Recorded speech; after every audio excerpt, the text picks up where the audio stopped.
Alright, welcome back everybody, Sprocket here. So, as you can see, maybe, there's no radiator support on the car anymore. So, got everything removed from it.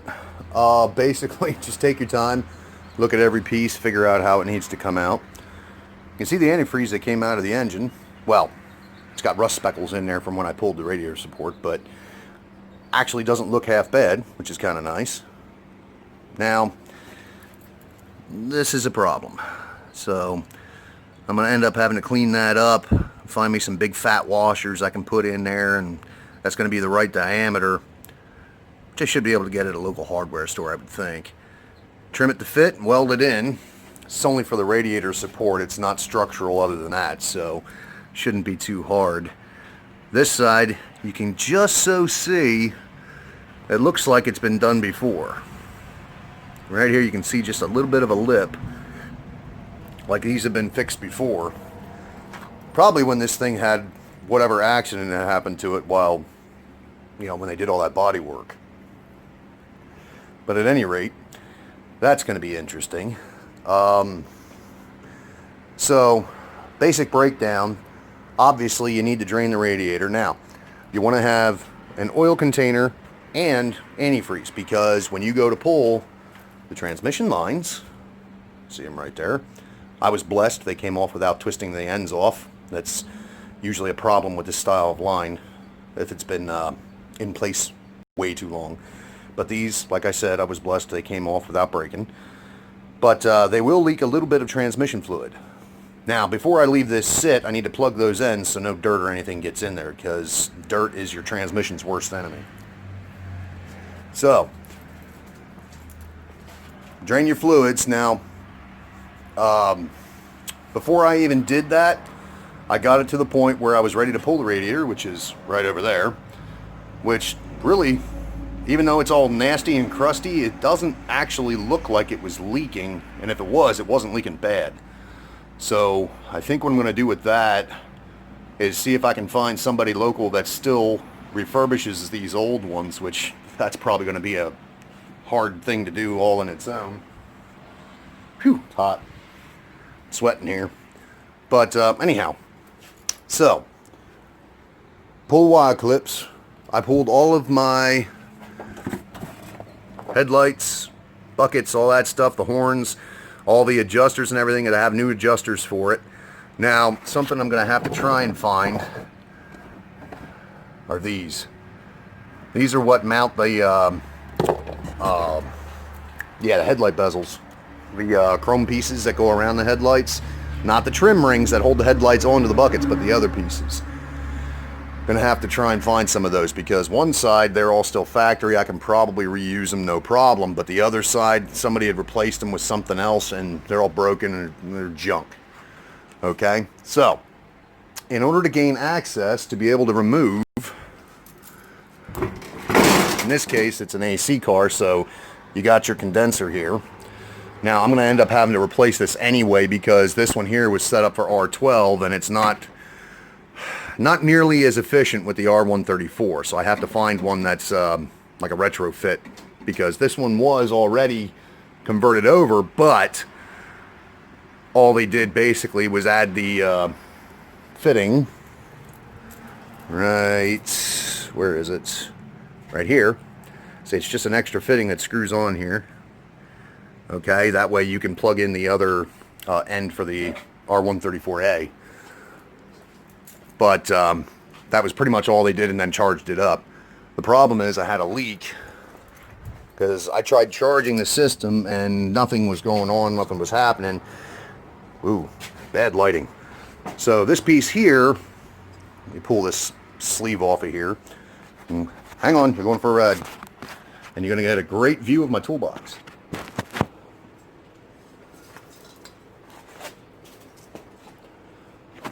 Alright, so I think my problem was lying right in here. You see how rusty and nasty this thing is. Right underneath of this, you can kind of see it here, maybe. Yeah, the shadowing's not helping. There's a dark spot right here, and this is right below where this thing was sitting. So I think this thing had rotted out and was leaking. I think I figured out what this thing was called, but I don't know if I'm going to be able to get a new one for it or not. At any rate, that's neither here nor there right now. So, fan shroud. You got to get that out of the way.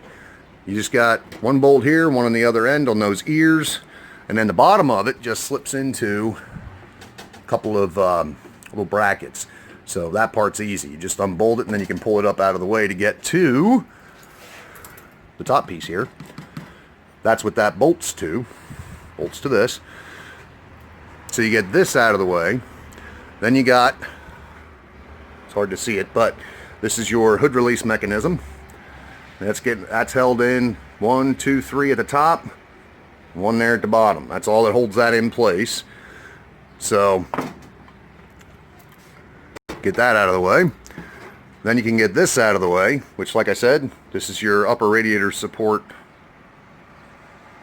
No, upper radiator mount, I guess is a good way of putting it. So you get these metal brackets on the ends that have the rubber isolators, I guess is what they're called. And these two bolts here are what hold that fan shroud. Now this is what I like to do. I'll put bolts back where they came from, so that way I don't have to figure out where they go later. And I don't lose them. So, get that out of the way. Then on the top of the radiator support, you have little clips, well, little loops, I guess. Let me see if I can find one real quick, that hold the wire harness across it. And here's this little clip. Now, these things are really easy to break. So, I mean, they are available. You can get new ones, but if you're cheap like I am, you want to save as much as you can, this little tab, this one, center it up here so you can probably see it. It goes through here and it clips into place. So what you do is you come in from the other side here with a screwdriver and you push that through there. It pops that out, and then you can pull this out without breaking it. But there were two of them on the top of the radiator support that actually held that in. Ooh, we're going out of focus. And my coffee. Yes, it's hot and I'm drinking coffee. Call me crazy, but it tastes good. So, out into this light. So here is my radiator support. And now you can get a better view of how badly rotted this thing is. Okay. This is the passenger side where the battery sits. So, believe it or not, the bottom side on this one, let me tilt this up so I can show you.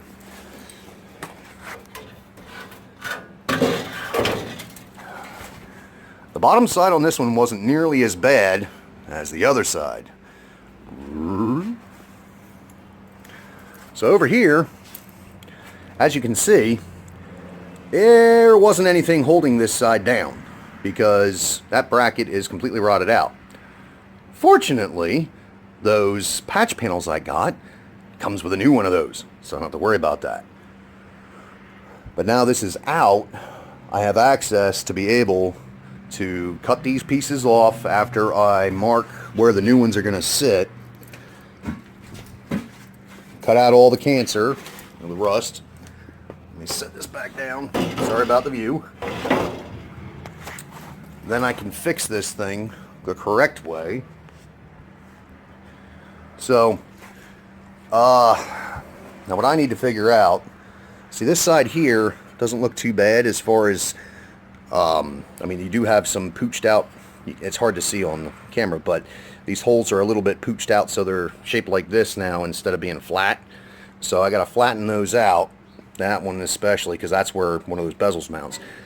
One of those bezels mount. I'll get it right eventually.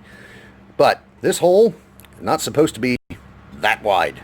It's only supposed to be about like that. So again, same with this one. So everything about this front end after whatever accident it had has been ill-fitting, so they just wallered all the freaking holes out and made it work, which I really don't like. Now I don't know if you can see on this side, but this side there's a steeper angle to the edge of it. Now I'm not sure which one is correct. Should it have the steeper angle or should it be more flat? That's what I got to try and figure out.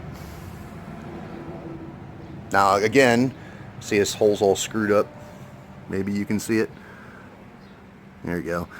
But I got to flatten that hole out. I'm going to have to do a little bit of welding in that corner there so this can be a square again, because this I need again for the headlight bezel mount. Now see this hole? See how it's round? And this one's oval? This is the way those holes on that side are supposed to look. But yeah.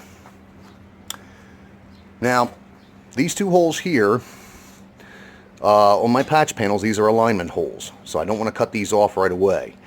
But what I can do, that's why I said what I want to do, is mark on here where the new piece will sit, and then I can do some cutting to get rid of all that cancer, or as much of it as I can. Now, one thing too, I was also extremely happy to find out, down here in the bottom, where you would think, you know, a lot of water would sit, and these do typically rot out pretty bad. This one, even though it's ugly and dirty, is actually in really good shape. It just has some surface rust on it that I got to work on. But yeah, so that's updated where I'm at. And you can see on this side, this big gaping hole here. Like I said, there was nothing holding that on. Both of these bolts broke. I'll show you what's left of them. Back out into the sun. I'm melting. Let's see. All right. So, maybe if we put them in the light, you might be able to see them. There we go. So, here's what's left of the bushings. Like I said, they're still kind of there. Now you can see how thin that got. That's how thick it's supposed to be. You see how thin it got. So that's why these broke off. Which I'm perfectly fine with. I've got new ones coming. They come in with new hardware, so we're good there. In fact, I might... Where is... Because I pulled a washer off one of these. Here we go. Nope, too small. And I was going to say, maybe I can use this washer for the hole up top, but the hole's too small. But it's a nice thick washer I can probably use in the future. That's a keeper. So, yeah. Oh, I also have a new fan clutch coming, because this one here, it just doesn't, it shouldn't free spin like that. I mean, it should have some play, but I shouldn't be able to go like that and have it keep going. So, that thing's shot. Now, for those that don't know, fan clutch on these cars, on any car, is strictly meant for fuel economy when you're up on the highway. What it does is, when you first fire up a car, I don't know how many of you remember your cars that have these fan clutches in, like your old 80s cars. When you would first start them up in the morning or whatever time of day it was, you fire it up and it would go, you know, that was the fan trying to catch up to the RPM of the engine. Now once it did, then it was okay. Now most of these are thermal operated, so as the water pump heats up, they will more lock in, or is it the opposite? It's either they lock into the engine RPM or they come looser. I can't remember which way it works, but it does work off the heat of the engine. Now the other thing is too, like I was saying about up on the highway, what happens is, as you're going down the highway, 65 whatever mile an hour, all the air that's coming through your radiator is also trying to work against this fan. Now, all this fan does is draw air through the radiator. That's especially important when you're sitting in traffic, because it'll pull air through. But as you're moving, this thing doesn't need to do as much work because you're moving and air's getting forced through it anyway. So this thing, what it'll do, depending on the speed, is it will not fight the air coming through and cause more strain on the engine, which of course, that means worse fuel economy. Now, if you're an old hot rodder and you don't give a crap about fuel economy, you put a flex fan on, which basically is just a solid mount. It just spins constantly, which for me, I like those if I'm not going to get on the highway very much. You know, if I'm just tooling around town or whatever, that's great, because low RPM cooling, that's what you need, something like that. This thing still does the job. It cools, but I don't know. Like I said, if you're an old hot rodder, a flex fan is just cool. But anyway, Get me rambling on here, wiping sweat off my face. Anything above 70, I'm sweating. I think it's just above that right now. Plus, I got the sun on my back, and I'm wearing dark clothes. Anyway, enough of my talking. I've been rambling on and rambling on. So, yep. I'll post more when I get more done. The wife was attempting to do a little bit of polishing on this bumper. I don't know if she still wants to, but hey, she's got access to it now if she wants to. Anyhow, that's it for now. Have a good one.